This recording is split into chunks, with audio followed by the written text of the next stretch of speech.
Ketegangan antara Agnes Jennifer dan Michelle Halim semakin memanas setelah konten bertema bukan donatur dilarang ngatur mencuri perhatian publik. Awalnya Agnes menyoroti konten Michelle hingga kemudian membahas pandangannya tentang pengalaman pribadi sebagai perempuan yang pernah diselingkuhi. Sikap ini justru memantik reaksi keras dari Michelle yang menilai menormalisasi perselingkuhan sangat berbahaya.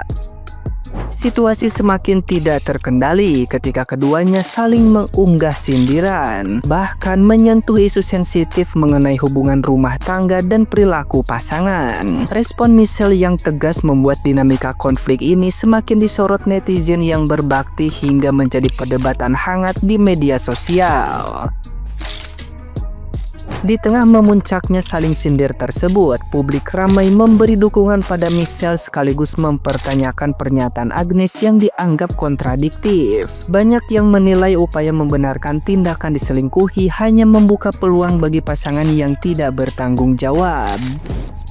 Sejumlah komentar menyoroti sikap Agnes yang dinilai tidak mau kalah dan terlalu defensif, sementara yang lain menyinggung pengalaman publik figur lain sebagai pembanding.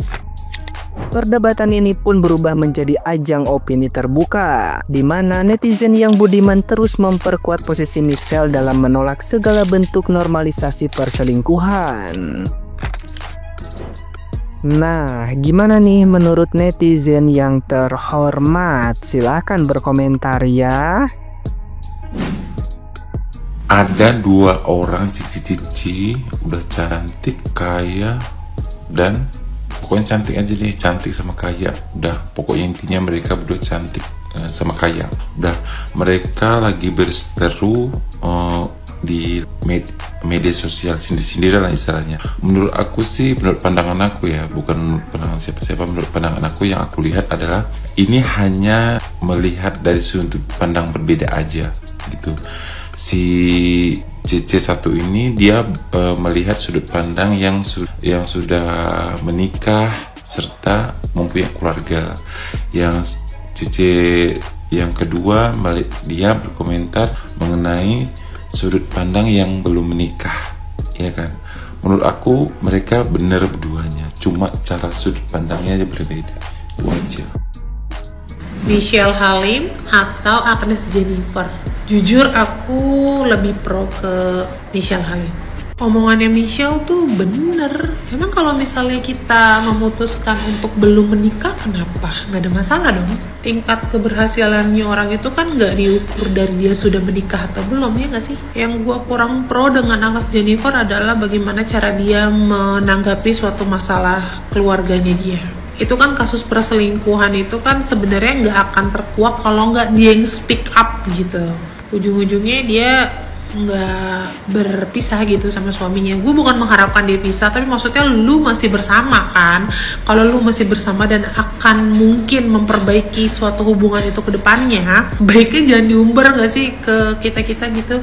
Contoh kecil kayak misalnya gue punya pacar, terus gue berantem gitu sama pacar gue, terus gue cerita sama temen gue gitu. Itu kan tidak wise ya. Jadi temen gue tuh nanti udah punya pemikiran yang buruk tentang pacar gue, tapi ujung-ujungnya abis kita berantem terus kita baikan lagi gitu gak sih? Nah, gue sih bukan yang gak prihatin ya sama apa yang terjadi sama Ci Agnes, cuman maksud gue semuanya kemungkinan bisa terjadi ke semua orang gitu, perselingkuhan itu. Tapi kayaknya gak semua orang juga sih punya keputusan atau mengambil tindakan emosi tuh seperti yang lo ambil Ci gitu. Jadi kalau menurut gue itu terlalu loud, berisik. Guys, kalian ngikutin gosipnya Michelle Halim sama Agnes Jennifer gak sih? Nah, jadi aku tuh ngikutin gara-gara di explore aku tuh lewat reelsnya David Stanley sama Agnes Jennifer. Nah, mereka tuh kayak ngomongin ada keluarga saya yang pakai barang palsu ke event.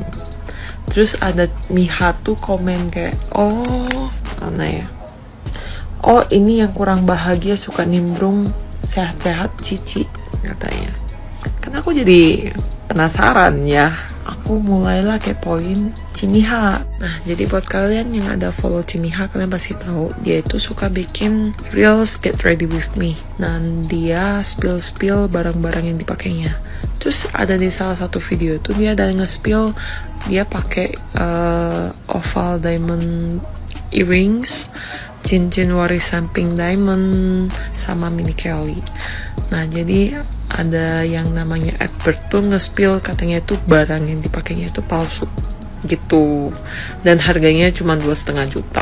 Jadi kayak tertawain kayak Cina tuh ngaku-ngaku katanya. Terus di storynya Ci Agnes tuh ada ngomong gini, nggak apa-apa diselingkuhin, yang penting sah. Sama cewek yang gak dinikahin itu cewek yang digilir. Dibalaslah sama Cimiha, gak apa-apa diselingkuhin, jangan menormalisasikan selingkuh, diselingkuhin gitulah.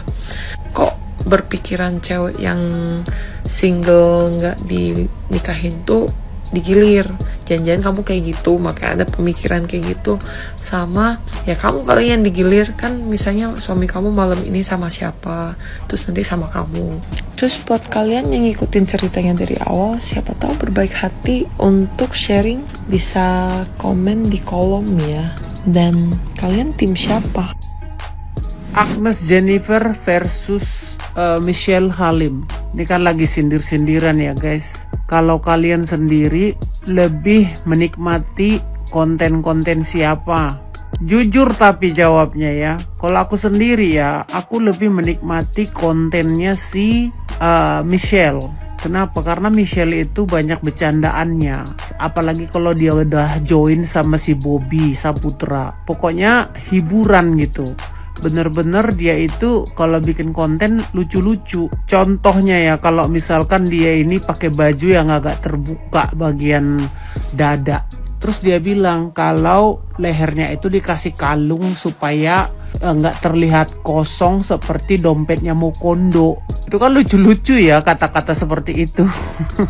Apalagi sudah dia bilang menyala susuku. Sementara kalau konten-konten si Agnes Jennifer ini lebih kepada apa ya, menunjukkan sesuatu gitu, kayak pamer gitu menurutku ya. Ya memang sih dia bener-bener pamer hartanya, dia nggak ada yang salah ya, apalagi bukan hasil korupsi gitu ya kan. Cuma ya terlihat kalau dia itu pengen pamer, pengen diakui, pengen show off gitu kalau menurutku ya. Makanya ya sampai tabung gas, sampai Ferrari apa segala macam dikeluarin ya kan, ditunjukin sama dia. Makanya lakinya jadi incaran orang. Nah terus apalagi kalau sambil dia bikin konten selalu aja di depan lemari yang penuh dengan barang-barang brandednya itu kan. Jadi kayak menurut aku ya pamer. Bukannya kita iri sih, maksudnya kan kita lebih menikmati konten yang mana gitu kan. Kalau aku lebih menikmati kontennya si Michelle, karena ya masalah menonjolkan apa yang kita punya itu kan udah nggak zamannya lagi ya. Di sosial media itu semua banyak orang-orang kaya yang kita lihat, tapi yang benar-benar bisa menghibur hati itu kan itu yang enak dilihat ya. Aku menilai dari si konten aja sih, dari isi-isi video yang lewat dari beranda ya. Dari secara personally I don't know them gitu ya, kan aku nggak tahu mereka. Ci Agnes Jennifer versus MH. Tim siapa? Agnes Jennifer. Pertanyaan gua saat ini adalah kenapa ketika ada dalam suatu pernikahan yang dimana pernikahan itu dihujani masalah problem dalam bentuk perselingkuhan ya, kenapa kalau pernikahan itu memilih untuk bertahan malah dianggapnya tuh sebagai kelemahan? Gua tahu dalam video gua kali ini akan menimbulkan pro dan kontra, tapi terserah kalian mau bilang apa. Tapi gua tim istri sah, tim istri yang sudah dinikahi, tim perempuan yang sudah sah menikah secara agama dan negara, tim yang tidak bercerai karena apa yang sudah dipersatukan Tuhan tidak dapat dipisahkan oleh manusia. Gue rasa kita semua sama-sama tahu ya kasusnya Ci Agnes Jennifer yang waktu itu menghadapi perselingkuhan suaminya, tapi yang tadinya katanya rumornya nyaris cerai, tapi ternyata kayaknya sampai saat ini sih nggak cerai gitu ya. Kalau yang gue lihat sih kayaknya nggak jadi cerai gitu ya. Dan sekarang Ci Agnes Jennifer disindir oleh perempuan yang belum menikah, yang dimana nanti ketika perempuan tersebut menikah, kita nggak tahu rumah tangganya, kehidupan kedepannya akan seperti apa. Disclaimer dulu ya, gue tidak membela perselingkuhan, karena mau bagaimanapun perselingkuhan itu tidak diperbolehkan, perselingkuhan itu juga dibenci sama Tuhan, perselingkuhan itu tidak dibolehkan dalam agama yang gue dan Ci Agnes anut. Kebetulan agama gue sendiri itu mengajarkan kalau Tuhan itu membenci perceraian. Di agama gue juga diajarkan untuk tidak mempoligami. Di agama gue juga diajarkan tentang kesetiaan, kejujuran, dan segala macamnya.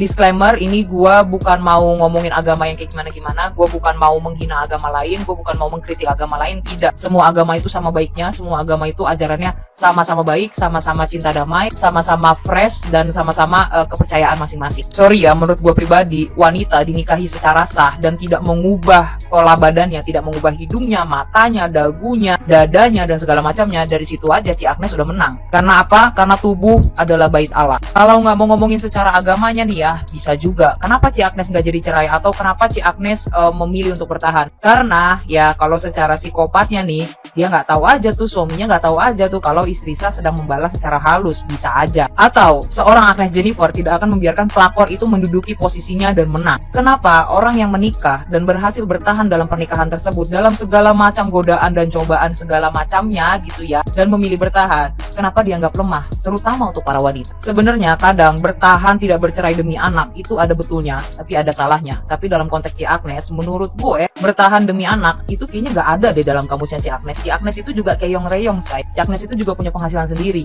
Ci Agnes itu juga dari keluarga keyong reyong bek. Lagi pula bercerai itu tidak semudah membalikan telapak tangan. Gue pribadi ngerti banget posisinya Ci Agnes. Cerai itu bukan hal yang mudah, apalagi ketika kita sudah mengucap janji, bukan hanya janji depan suami, janji depan istri, tapi depan pendeta, jemaat, dan Tuhan. Janji pernikahan itu bukan antara suami dan istri, tapi janji pernikahan itu depan altar dan di depan Tuhan. Terus kalau kalian ada yang bilang, tahu gitu mah gak usah keluar-keluar, diem aja, itu kan aib keluarga dan segala macam. Menurut gua ya, sanksi sosial itu juga butuh. Paling enggak mungkin bisa menyadarkan suaminya untuk tahu sebagaimana power istrinya. Atau sebagai sanksi sosial, kalau dihujat nggak enak kan. Dan banyak lagi alasan-alasan lainnya kenapa Ci Agnes memilih untuk speak up pada saat itu. Dan Ci Agnes juga pasti punya punya pertimbangan sendiri kenapa memilih mempertahankan rumah tangganya. Setiap orang itu berhak untuk mendapatkan kesempatan kedua. Menurut saya, nggak OP, nggak sedot lemak, nggak segala macamnya, dinikahi secara sah, itu aja Ci Agnes sudah menang.